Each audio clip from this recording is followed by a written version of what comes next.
Right.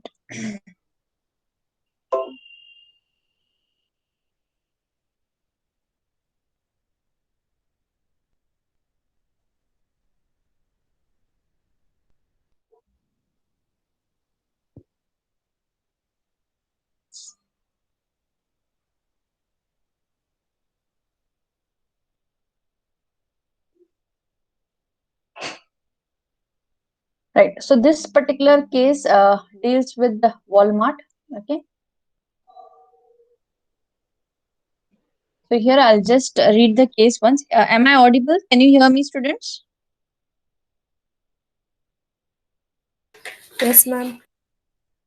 Okay. So here, my dear students, this particular case deals with Walmart, the world's largest retailer, compensation for exploiting labor. Okay, so this case deals with compensation for exploiting labor. Okay, so here, if you could say, the world's largest retailer, Walmart, has been ordered to pay at least $78 million. Okay, that is 42 million pounds in compensation to workers who were forced to work during breaks. Okay, so world's largest retailer, Walmart, has been ordered. So, okay, they have been ordered to pay at least $78 million in compensation to the workers who are forced to work during their break timings. Okay, so a jury in Pennsylvania court decided that Walmart broke a state law. Okay, decided that Walmart broke a state law by refusing to pay staff for extra work they did. Okay, so Walmart directly refused to pay the extra compensation to the workers. Okay, for which the workers had worked extra. Okay, so they broke the state law. Class action was brought by about 1,87,000 staff. Okay, so the class action was being brought by about 1,87,000 staff who worked for Walmart between March 1997 and May 2006. Okay, so there was an action being taken by 1,80,007 staff who worked for Walmart between March 1997 and May 2006. So Walmart said it was planning a very broad-ranging appeal. Walmart, what did they say? Okay, they said they were planning a very broad-ranging appeal. Okay, and they undisclosed the secrets. Now, what was the secrets which was being undisclosed? First secret was former employee who headed the case, that is Dolores Hummel, who worked at branch of Walmart, owned wholesaler Sam's Club for 10 years. Okay, so they said that the former employee who headed the case, that is the person who had registered the case, Dolores Hummel, who worked at the branch of Walmart, owned wholesalers Sam's Club for 10 years and said she regularly had to work during breaks. Okay, and after closing time because of work demands. Okay, she estimated she worked between 8 and 12 hours unpaid each month. In the lawsuit, she said one of the Walmart's undisclosed secret for its profitability is its creation and implementation of a system that encourages off the clock work for its hourly employees. Please understand, students here. Former employee who headed the case, okay, the person who headed the case, that is Dolores Hummel, who worked at the branch of Walmart, okay, and also owned wholesalers Sam's Club for 10 years. She said that regularly they had to work during the breaks and after closing time because of work demands. Okay, so Walmart had planned the work in such a way that all the employees had to work in the break and after closing times. Okay, she estimated that she worked between 8 and 12 hours. So she said that she worked between 8 and 10, that is 8 to 12 hours extra without any pay each month they worked. That was the estimation what she brought in. So in the lawsuit, she said one of the Walmart's undisclosed secret for its profitability is Its creation. So the work creation, whatever Walmart had made, that was the main reason for its profitability, and the implementation of the system. Okay, that encouraged off the clock work for its hourly employees. So it encouraged off the clock work for its hourly employees. After the adjustment, she said that, okay, she and the other staff had acted because they wanted to show how we were treated working at Walmart. Okay. So after the judgment, basically she and other staff said that they wanted to show exactly how they were treated at Walmart. Okay. And how they felt working at Walmart. So working off the clock and not getting paid. That is what was the feeling which was being brought in. A lawyer for the plaintiffs, okay, that is Michael Donovan, said he would seek an extra $62 million in damages because the jury had found that Walmart acted in bad faith. Okay, so here a lawyer of plaintiffs, okay, that is Michael Donovan, said he would seek an extra $62 million in damages because the jury found that Walmart acted in bad faith. Okay. So jury found that the retailer had not denied the staff their meal breaks, but only their rest breaks. So the retailer had not denied the jury, whatever the jury was there, they understood that the retailer, that is Walmart, had not denied the meal breaks for the staff, but only the rest breaks, whatever were being given, that were being denied, and they made the workers work at that particular time. So in December, a Californian court ruled Walmart must pay $172 million in compensation to 116,000 employees who had been denied meal breaks. Okay, so this is the entire case. So basically, Walmart was being put forth into a particular court of law saying that they had denied the bricks to the employees. Okay, so here one particular court said that they had denied the break of rest. Okay, and ultimately they understood that they had not denied the break of meals, but they had denied the break of rest. Later on, the Californian court said that they also had denied the meal break and also put a fine of 172 million in compensation to 116,000 workers. Okay, so questions for this case: why did not Walmart pay for the work done during the breaks to its employees? Can anyone answer this?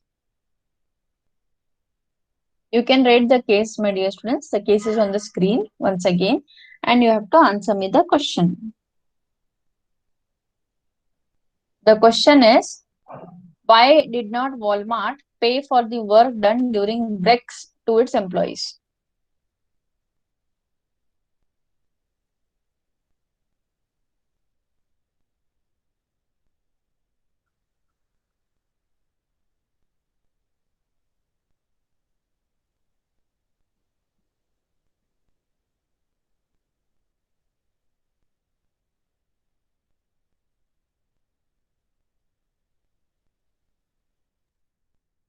Smita Hegnayak and Kusum Chogle.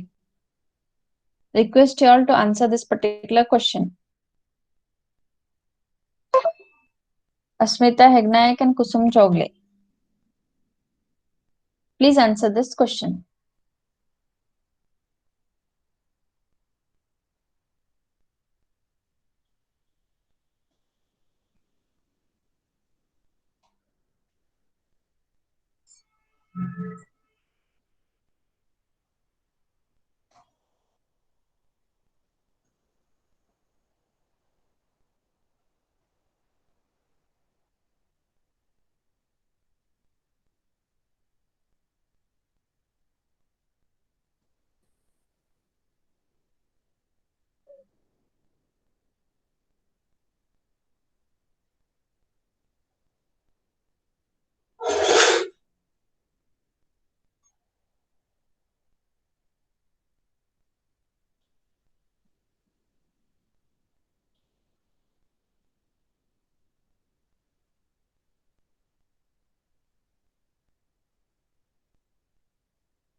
Ma'am, Hmm. They wanted to show that show the Mm. other staff that how uh, they were treated Mm. working Walmart. Okay, fine. Then, And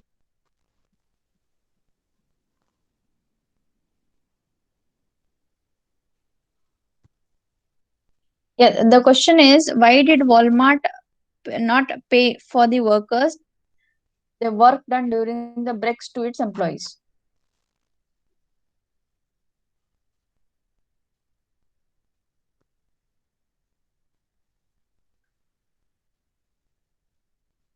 Yes, students, the basic question here is, why did Walmart didn't pay for the extra work being taken from the employees?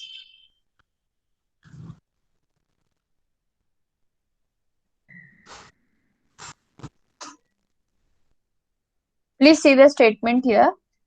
One of the Walmart's undisclosed secret for its profitability is its creation and implementation of a mm, system that encourages off the clock work for its hourly employees.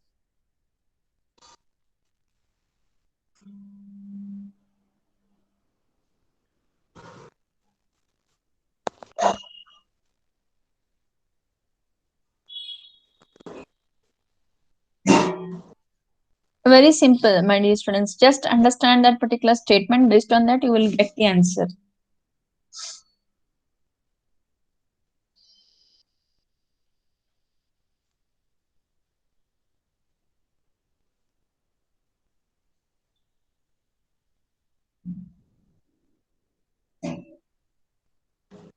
Anyone else who would like to answer this?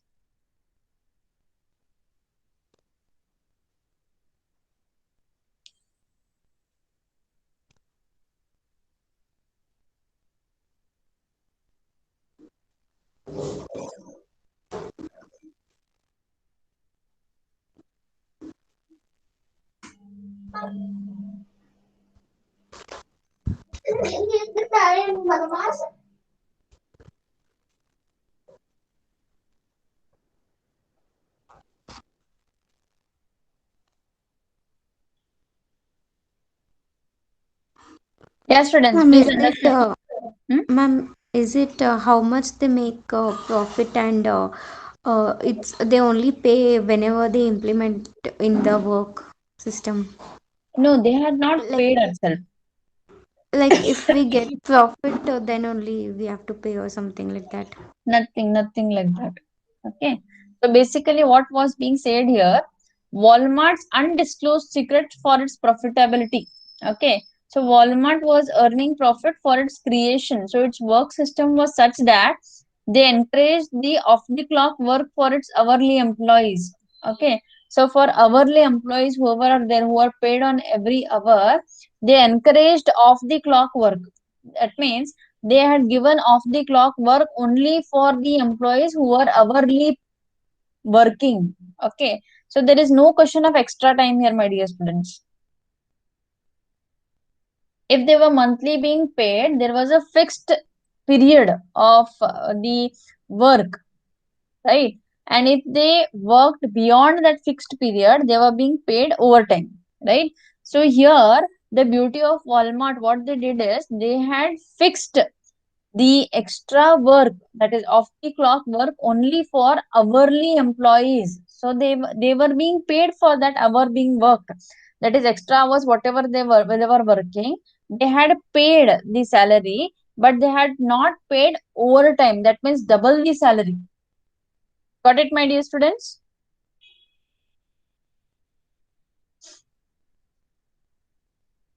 I hope it is very clear to you all now. So the workers said that they had worked 8 to 12 hours extra.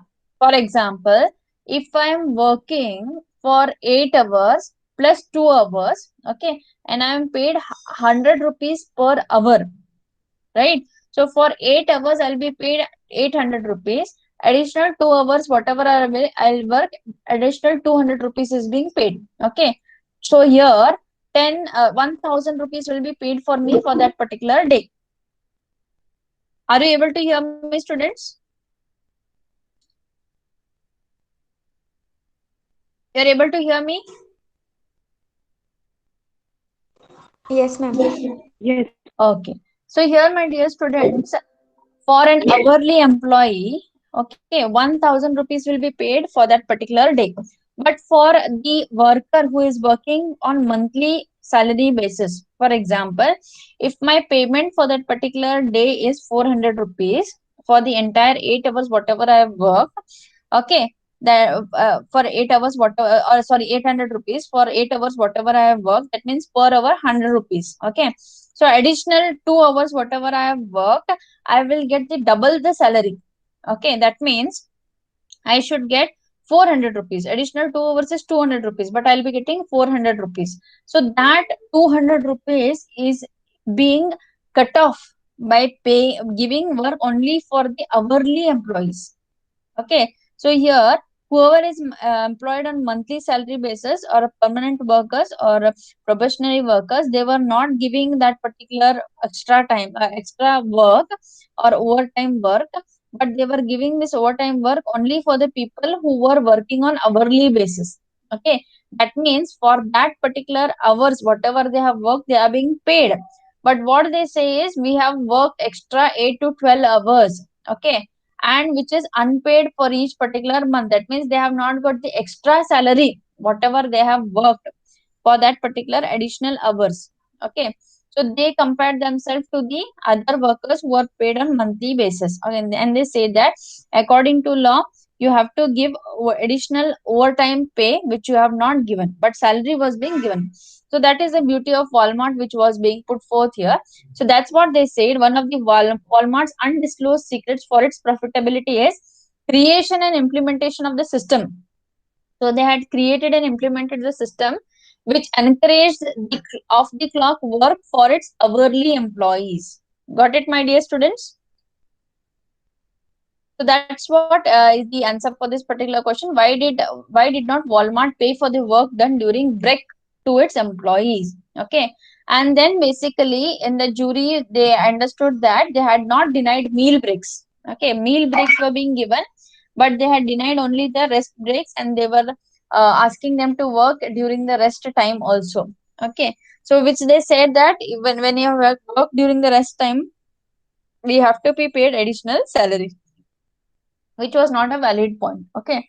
So, but in December, the Californian court ruled Walmart must pay $172 million in compensation to 1,16,000 employees who had been denied meal breaks also. Okay. So that time they ruled out. They identified this particular loophole of Walmart and they said that you have to pay $172 million in compensation to 1,16,000 employees. Okay. The second question here. I hope first question is clear, my dear students. Any doubts in first question answer? Yeah, I request you all, I want the session to be interactive, students. If you are not understanding, please convey back. That would be much better.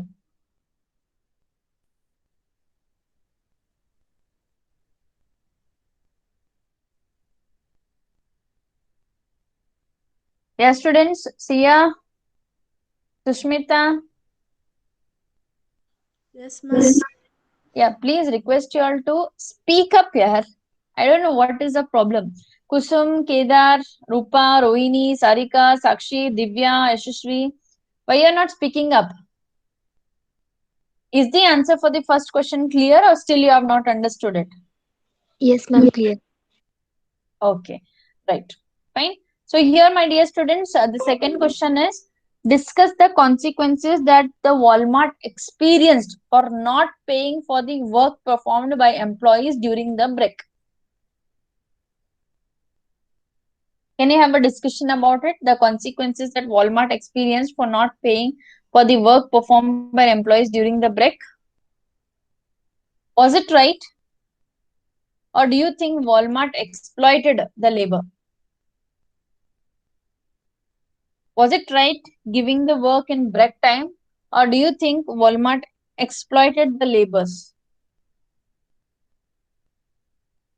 Yeah, I want you all to answer this question.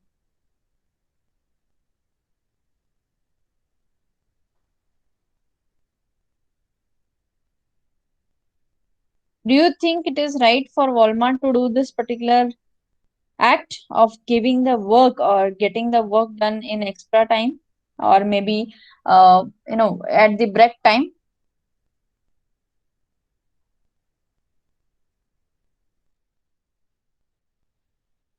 Yeah, Kedar, do you think it is right?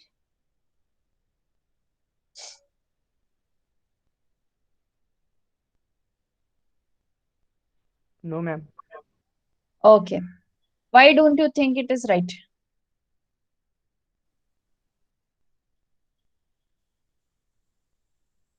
Why you think it is not right, my dear? Because Walmart has to pay, ma'am, according to their works. Okay. So here, do you term it as exploitation of labor? Yes, ma'am. Okay. Can you explain in detail why do you term it as exploitation of labor?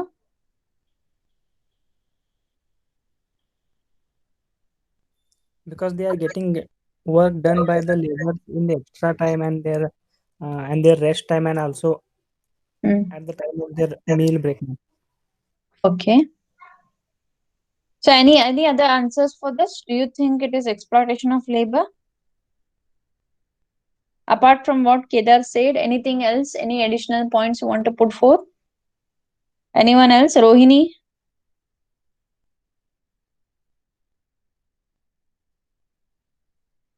Sarika,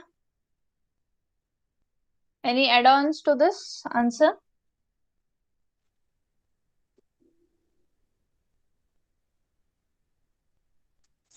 Ma'am, I don't have any points. Okay. So here, my dear students, this particular case is entirely about exploitation of labor. Okay. So here, what the law says is you cannot get the work done from the employees in their break time or in their meal time. Okay. So here law says that if you are getting the work done from them in their break time or the meal time, you have to have consent of the workers. So here Walmart, without any consent taken from the workers, they went in for giving the extra work. Okay. Because the work demanded, they just went in for putting the extra work on the hourly paid workers. Okay. And they just took off their break timings. Okay. They said that even in your break timings, you have to work. For that, additional compensation had to be given, but they said that you are being working on hourly basis, and whatever hours, how many hours you have worked, that much we have paid to you. We are not going to pay any extra or additional compensation for the work, extra time, whatever you have done. Okay, which was very wrong, right? Apart from the working hours, if you are taking the extra time, you have to see to it that you pay additional compensation to the workers or give additional benefits to the workers, which was not being done. So here this particular case says that Walmart has exploited the laborers and they have not given the compensation for the labors, probably which put in the reputation of Walmart on stake, as well as the performance of the employees also came down. Okay, the employees were not satisfied with the implementation of the system which Walmart had, and directly they sued, okay, Walmart to the court of law. Okay, so that was basically this case. Okay, and they said that there were undisclosed secrets of Walmart, and they had a system wherein they exploited the laborers like anything, and they didn't pay the workers their right, whatever the compensation had to be given, that was not being paid. Okay, and finally, the owners, that means the lawyers of the plaintiff, that is Michael Donovan, okay, said that he would seek $62 in damages because the jury had found that Walmart acted in bad faith. Okay, so here again, uh, the damages also were being paid by Walmart because they acted in bad faith. They broke the trust of the workers. Okay, and basically they went in against law. Okay, so this is entirely about this particular case, right? So students, I request you all to come up with the solutions of the case. Even it is wrong, no issues. Okay. So please come out with the solutions of the case so that I can understand how much you have understood the subject. Fine. So here another case is about three HR experts. Okay. So this particular case is caught in a triangle HR conflict, right? So I'll just read the case once, then we'll just go with the discussion about the case. So here a Malaysian electronic company promoted its HR manager. Okay, a Malaysian electronics company promoted its HR manager, who is also Korean and a bachelor degree holder in psychology. So here Malaysian electronic company promoted its HR manager. That particular HR manager is a South Korean, okay, and also having a bachelor degree in psychology to the level of the CEO of the company. Okay, so here based on his commitment and senior seriousness in rendering his responsibilities in his earlier jobs in different departments as well as at various levels, company employed an Indian expatriate. Okay, the company employed an Indian expatriate, a master degree holder in human resource management as the head of human resource department, and a Fiji national, okay, who did his program in political science and a senior executive of a professional human resource association as assistant human resource manager. So please understand, my dear students here. So company employed a Malaysian electronic company. They promoted HR manager. Okay, promoted the HR manager who was there, who was a South Korean. So this particular HR manager was a South Korean and had a bachelor's degree in psychology. Okay, and they promoted this HR manager to the level of CEO of the company. So HR manager became the CEO of the company because he was very committed. He was very serious in rendering his responsibilities in the earlier jobs into different departments. He was a person who have worked in various departments at various levels in the organization. So they thought he is the best person for CEO position, and they promoted this HR manager to the CEO position. Okay, and then company employed an Indian expatriate. Okay, so an Indian expatriate was being employed on the post of HR manager. Okay, and they this particular Indian expatriate had a degree in human resource management. Okay, and also they employed or recruited Fiji national. Okay, who had his master's program in political science. So he was masters in political science and a senior executive and a senior executive of the Professional Human Resource Association. So he was also serving as a senior executive of Professional Human Resource Association. Okay, and he was being put forth in that position of assistant human resource manager. Okay, so Fiji national was assistant human resource manager, Indian expatriate was the manager, HR manager, and the South Korean person was the CEO of the organization. So these three executives, sorry, these three executives used to share their experiences and knowledge. They shared their experience and knowledge in human resource management, in formulating human resource management policies, crafting HR systems, as well as organization strategies and HR practices of the company. So these three altogether, they shared their knowledge and they crafted the policies, strategies of HR in the organization. So assistant human resource manager, okay, who was a Fiji national, brought vibrant policies in designing human resource strategies in his area of operation of compensation management. So his area of operation was compensation management. So he brought vibrant policies, very good policies, okay, and earned credits for his performance for the human from the human resource manager as well as from the CEO of the company. So this Fiji national who was being appointed on the post of assistant human resource manager was really very good and designed and crafted the HR strategies in the area of compensation, and he gained appreciation from HR manager and the CEO of the organization. So, having earned the credits of superiors, assistant HR manager acquired the workplace culture of an average. Okay, so Malaysian company like moonlighting, flexible work schedules. Okay, Malaysian companies do like moonlighting, flexible work schedules, flexible timings, and have flexible work programs. Okay, so everything is flexible there, right? They had flexible work schedules, flexible timings, okay, flexible working programs, that affected the work performance of the employees. Okay, so here the performance of the employees was affected, as well as the supply chain and organizational performance was adversely affected by this particular system of working in Malaysia. The head of human resource department and the CEO were aware of the developments leading to the shifts in the work behavior of the assistant human resource manager, and consequently its adverse effect on the delivery of output to the internal customers, work schedules, and ultimately the performance of the employees concerned and department as a whole. So here what happened is the HR department head, that is HR manager, and the CEO were entirely aware of the developments of developments leading to the shift in the work behavior of assistant human resource manager. So there was a shift in work behavior of assistant human resource manager, and consequently it adversely affected, that means it negatively affected the delivery of output of internal customers, that is the employees of the organization, the work schedules within the organization, as well as the performance of the employees concerned and the department as a whole. So however, they were tolerating the behavior of assistant human resource manager and have given the benefit of doubt in his favor. Okay, ultimately the level of irregularity cropped up, leading to a noticeable event.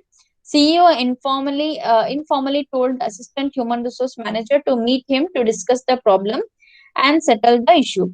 So assistant manager paid a deaf ear and resorted to an unexpected and undesirable behavioral situation, resulting in three-dimensional whistleblowing in the company. Okay, so this is the entire case. Okay, so shift in behavior of the person who was there, that is a assistant human resource manager. Okay, so that particular shift brought in a lot of adverse effect in the organization. So the question, I hope you are understood the case, my dear students. Any doubts in the case? Understood the case?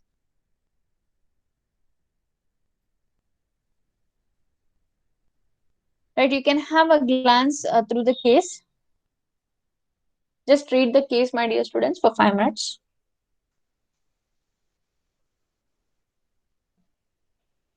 and then we'll go with the questions.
So here, my dear students, moonlighting is nothing but having an additional job, okay, or a second job or a secret job, whatever is there, which the company doesn't know, and working in of that particular job at night.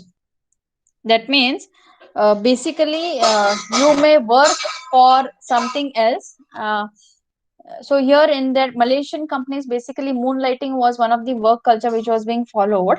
Okay, so here what happened is you are working for the company. With that working for the company, you also work for something else, okay, which the company doesn't know, that is being kept secret. So that was the type of work culture which was followed in Malaysian companies. Okay, apart from that, flexible work schedules, okay, whenever they want, they used to fix their work schedules, okay, and the work timings and all, right, and the work programs also were flexible. So that was being adopted by assistant HR managers slowly, okay, which brought in negative changes in the behavior of the assistant HR manager. So this is all about the case. So can we go with ahead with the questions of the case, students? Can we go ahead with the questions of the case, or you want some more time to read it? Sia, can we go ahead with the questions? Yes, ma'am. Okay.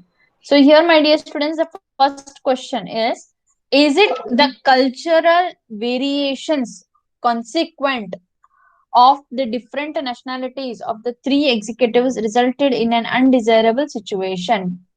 Please understand the question, students. Is it cultural variations consequent of the three different nationalities? So the three different nationalities is one is from India, one is from South Korea, one is from Fiji. Okay, of the three executives resulted in an undesirable situation. Can you please answer this question?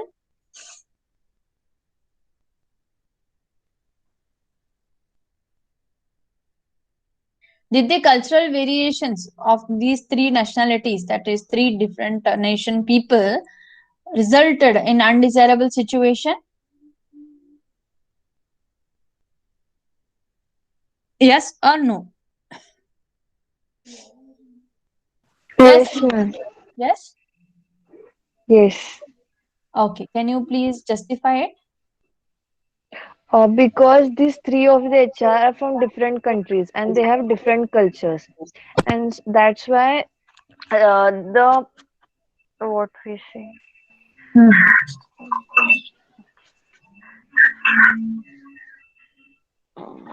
That's why the undesirable situations occur.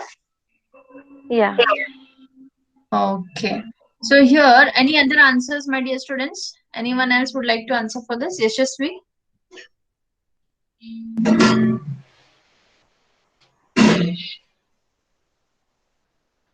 would you like to answer for this? Is it the nationalities or the nationalities of the employees which brought in the change in behavior of the assistant manager, or is it the Malaysian culture which brought in the change?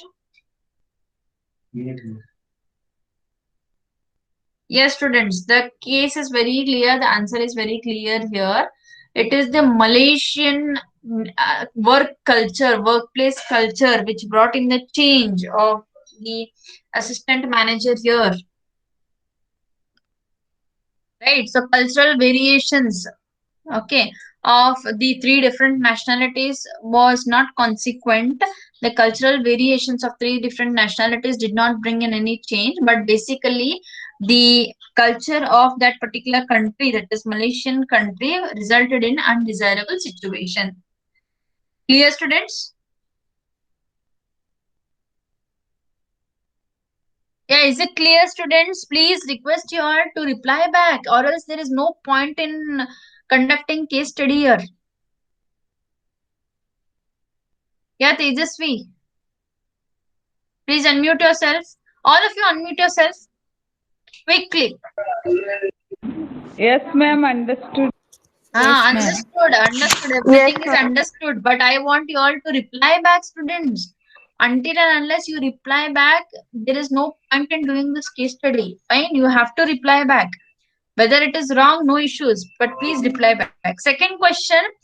Is it the workplace culture that resulted in an undesirable situation? Is it the workplace culture that resulted in undesirable situation? Yes or no? Yeah, come on, all of you have to reply back. Yes or no? Is it the workplace culture that resulted in an undesirable situation here? Yes, ma'am. Yes, Very ma'am. good. Very good. Very good. Ma'am. Okay. So here it is the workplace culture which resulted in undesirable situation.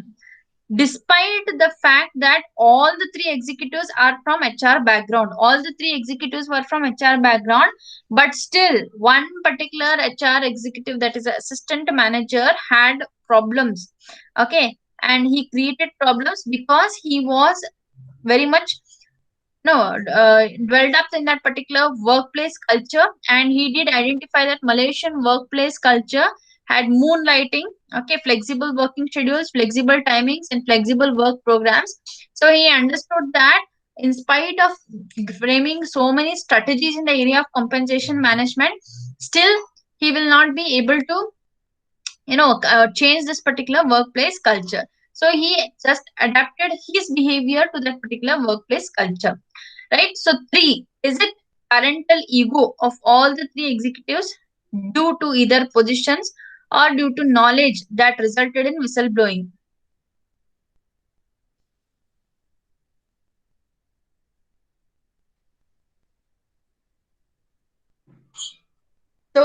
when the CEO informed the assistant HR manager to meet him, okay, to discuss the problem and settle the issue, assistant HR manager paid a deaf ear and also resorted to an unexpected and undesirable behavioral situation, okay, which resulted in three-dimensional whistleblowing in the company. Okay, so these three executives went into three different dimensions, and basically, what was exactly the reason for it? Is it the parental ego? Okay, of all three executives, due to either positions or due to knowledge that resulted in whistleblowing? Was it due to position or was it due to knowledge which resulted in whistleblowing? I hope you all know whistleblowing. What is whistleblowing?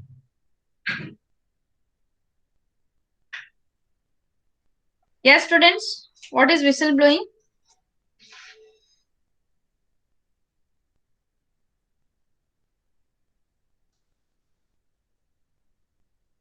In the organization, last HR you have studied.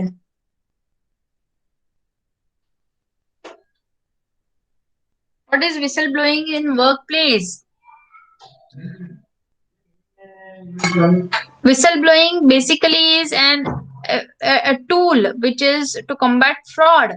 Okay. So here it concerns to environmental crimes, major deficiencies in workplace security, or serious forms of discrimination or harassment. Okay, this is called as whistleblowing. So here there was three-dimensional whistleblowing in the company. My dear students, please reply back. Is it the ego of three executives? There was 100% ego of the three executives. Was this ego due to position, due to knowledge? Was it due to position or due to knowledge?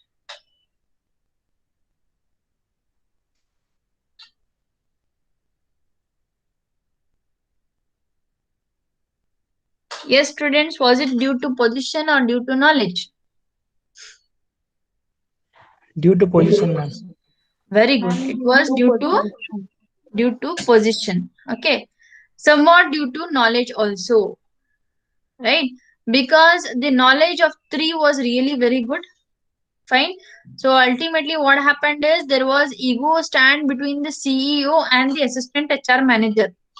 Okay, so assistant HR manager was really knowledgeable. He proved his knowledge. CEO also was really knowledgeable and he proved his knowledge because he was promoted from a position of HR manager to CEO. Right. So here the Indian expatriate who was there was just having a degree in HR. So he was nowhere into consideration here. So only the CEO and the assistant HR manager. There was a clash of ego between the CEO and the assistant HR manager. Okay. So here it was due to position as well as due to knowledge. Fine. Okay. What global HR strategies would you suggest to prevent such type of situation? Can you have any global HR strategies which would prevent such type of situation happening in the organization?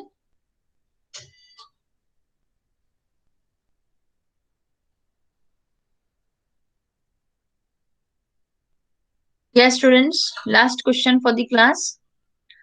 What global HR strategies would you suggest to prevent such situation? If you are working in the stand of HR there, what strategies you would adopt to prevent such type of situations happening in the organization? Will you have a common workplace culture or will you adapt to the local workplace culture or will you just give entire freedom for the different nationalities to follow their own workplace culture? What will you do?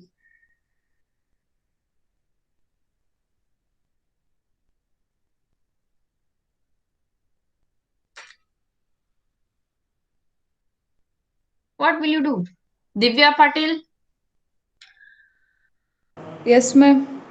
Yes, madam. What will you do? Will you have a common workplace culture or will you have different workplace culture for different nationalities?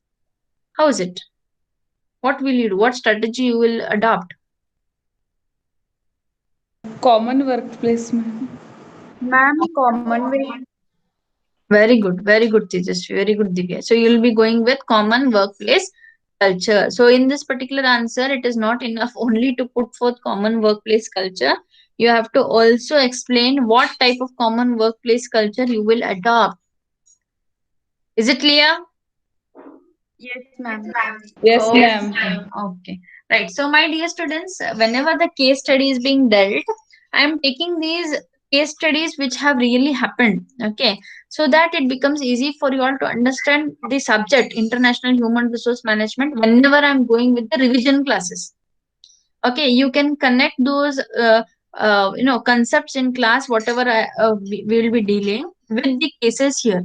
Okay, so here workplace culture plays a very important role when it comes to international human resource management. Okay, so the problem which occurred here occurs in many companies when it comes to international HRM.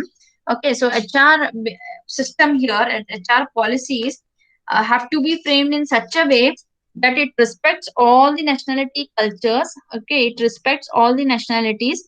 Okay, as well as see to it that it has a common workplace culture. That means it has to create systematic company's workplace culture wherein if any nationality person comes, he or she have to follow that particular workplace culture irrespective of whatever workplace culture they have in their own nations. Okay, so basically many of the companies do follow this common workplace organization culture.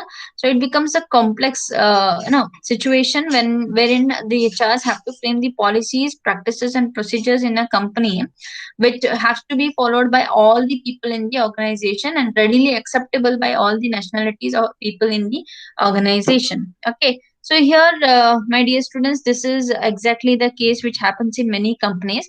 Okay, certain times they'll not be able to adapt to the culture of that particular organization, and they may try to change the workplace culture, or basically they may directly adapt to the workplace culture, or they may be very competitive enough. So here Fiji person who was assistant HR manager, he was very competent enough. Okay, but later on he just adapted himself to the Malaysian workplace culture. That is, basically flexible working and all those things, which brought in a lot of changes in the behavior of that particular assistant HR manager, which adversely affected the work and the performance of his performance, as well as the performance of all other employees within the organization. Okay, so these are all various things which do come in IHRM, right? So basically, in the next class we'll deal with the question paper case studies as well as one more case study. Okay, and then we'll start with the revision class. Okay, so thank you very much, students.